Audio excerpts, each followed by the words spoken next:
2024년 새해에는 국내외로 굵직한 이슈가 굉장히 많습니다. 올해 도대체 무슨 일들이 있는지 크게 5가지로 정리해 보겠습니다.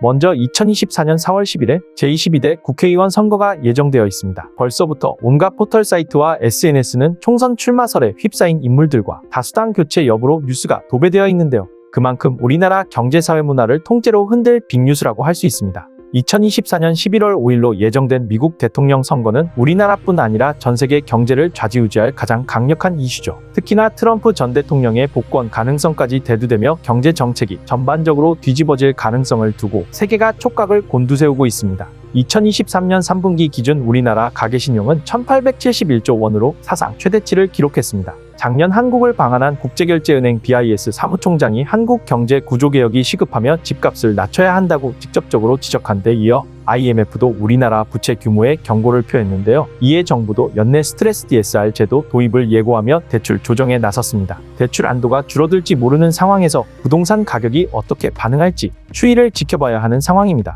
이런 가운데 일부 신용평가사에서는 올해 상반기 부동산 PF 부실에 대한 우려를 제기하고 있습니다. 고금리가 계속되면서 만기 연장으로 그동안 버텨온 30조 규모 브릿지론의 경우 많게는 절반가량이 최종 손실 처리될 거라는 추산도 나왔죠.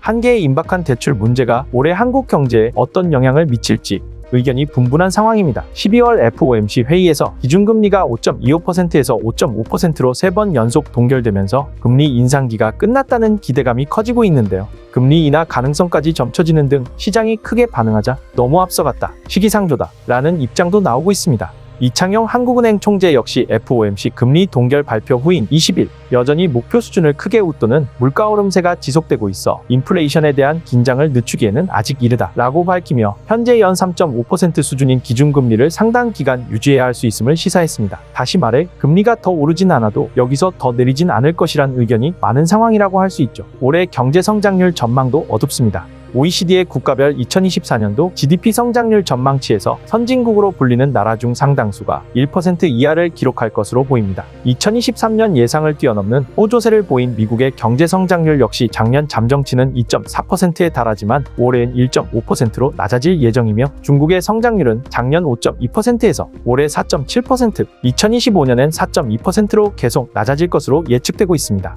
유로존의 성장률은 작년 0.6%에서 0.9%, 그리고 1.5%로 점차 오를 것으로 전망되는 가운데 한국은 올해 2.3%를 기록한 뒤 2025년엔 2.1%로 하락할 것으로 예측되었습니다. 1%대 성장률 전망치가 나온 이상 곧 본격적인 스태그플레이션에 진입할 것이란 의견이 나오고 있죠.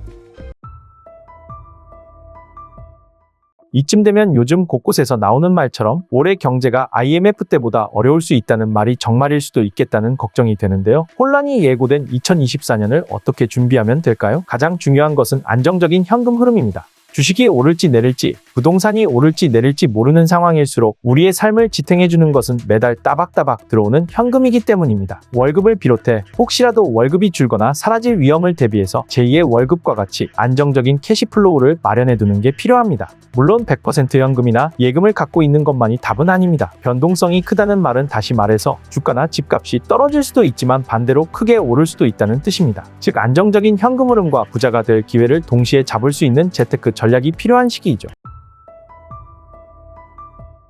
그래서 어떻게 하라는 거냐 하는 분들이 많을 텐데요. 그런 의미에서 배당 ETF를 주목할 필요가 있습니다. 배당은 말 그대로 수익을 배당해 주는 것입니다.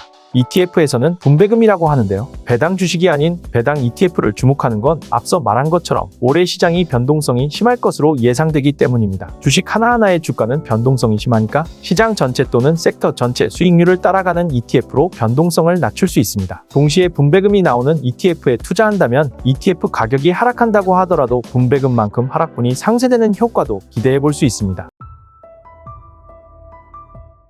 사실 2023년은 2차전지를 빼고 투자를 논할 수 없었는데요. 아무리 안정적인 수익이 중요해도 남들은 2차전지로 부자가 됐는데 투자를 안 한 것도 아니고 투자를 했는데 나만 시장 상승을 누리지 못해 돈을 못 벌면 너무나 아쉽겠죠. 미래에셋 자산운용에서 이번에 출시한 타이거 배당 프리미엄 액티브 ETF는 성장주와 배당 두 마리 토끼를 다 잡는 투자 전략을 추구합니다. 성장주로 분류되는 기업들 중에도 자사주 매입을 적극적으로 해온 반도체 기업들과 배당을 꾸준히 늘려온 네이버와 같은 IT 기업들도 있기 때문이죠. 실제로 산업별로 보더라도 성장성이 상당히 높은 반도체 기업, 플랫폼 기업들도 주주환율률이 높아지고 있는 것을 확인할 수 있습니다. 그래서 타이거 배당 프리미엄 액티브는 배당주만 압축적으로 담기보다는 균형 잡힌 투자 전략을 구사해 배당 성장형 포트폴리오를 추구합니다. 특히 최근에는 단순한 배당 수익률이 아닌 향후 꾸준히 배당을 늘려가는 배당 성장성에 대한 관심이 커지고 있는데요. 타이거 배당 프리미엄 액티브 ETF는 배당 성장에도 집중하는 상품입니다. 단순히 배당 수익률 기준으로 종목을 선별하지 않고 업종별 특성과 배당 성장률, 자사주 매입 등을 고려해서 엄선한 종목들로 포트폴리오를 구성합니다. 또한 타이거 배당 프리미엄 액티브 ETF는 월 분배형 ETF의 장점을 극대화한 상품이라고 할 수 있는데요. 우리나라에서 배당을 매년 꾸준히 늘려온 배당 성장 주식들을 꼽아 모아놓고 거기에 추가로 커버드콜 전략을 결합해 대표 지수 대비 초과하 수익을 추구합니다. 여기서 잠깐, 커버드콜이란 주식에 투자하면서 콜옵션은 매도하는 전략인데요. 콜옵션은 주식을 사전에 정해둔 가격에 살 수 있는 권리를 말합니다. 콜옵션 매도를 통해 지수 하방을 제한할 뿐만 아니라 프리미엄을 누적해 월분배 재원으로도 활용할 수 있습니다. 옵션 프리미엄을 잘만 활용하면 변동성 높은 시기에 추가 인컴을 기대해 볼 수 있습니다. 일반적으로 커버드콜 ETF는 시장이 완만하게 상승하거나 횡보할 경우에도 콜옵션 매도를 통한 프리미엄을 바탕으로 인컴 수익을 누릴 수 있고, 시장이 급락할 경우에도 프리미엄을 통해 하락을 방어할 수 있습니다. 다만 커버드콜 전략 특성상 시장이 급등할 경우 행사가 이상의 수익을 실현할 수 없기에 세심한 대응이 필요합니다. 타이거 배당 프리미엄 액티브 ETF의 경우 커버드콜의 아쉬운 점을 해결하기 위해 전체 투자 수익 관점에서 ETF를 운영합니다. 시장 상황에 따라 옵션 매도 비중이나 행사가를 조절하죠. 물론 옵션 프리미엄 전략을 잘 활용하는 것도 실력이 필요합니다. 타이거 배당 프리미엄 액티브 ETF와 같은 전략으로 운용된 미래의 새 배당 프리미엄 펀드는 2012년 펀드 설정 이후 10년 이상 벤치마크 대비 아웃퍼폼하는 모습을 기록해왔습니다. 배당 프리미엄 전략의 성과는 장기 투자 시 더욱 두드러지는데요. 예를 들어 코스피 200 지수가 20%가량 상승했다고 가정했을 때 배당 프리미엄 펀드의 1년 투자 시 수익은 평균 15%, 5년 투자 시 수익은 65%로 나타났습니다. 20년에서 30년 정도 장기 투자가 중요한 퇴직연금의 경우 이런 ETF에 주목해 볼 만합니다. 타이거 배당 프리미엄 액티브 ETF는 주식 배당금에 더해 매월 발생하는 옵션 프리미엄을 월분배 형식으로 지급하며 거기에 주식 배당금을 더해 월 평균 0.6% 정도 지급하는 것을 목표로 가지고 있습니다. 지급되는 분배금 중 콜옵션 매매로 인해 발생하는 수익은 비과세되기 때문에 분배금에 대한 절세 혜택도 누릴 수 있죠. 다시 처음으로 돌아가서 2024년에는 우리나라를 비롯해 글로벌 환경의 변동성을 높일 이벤트들이 다소 많을 것으로 생각됩니다. 그러나 글로벌 환경과 달리 우리의 투자는 불안하지 않아야 할 텐데요.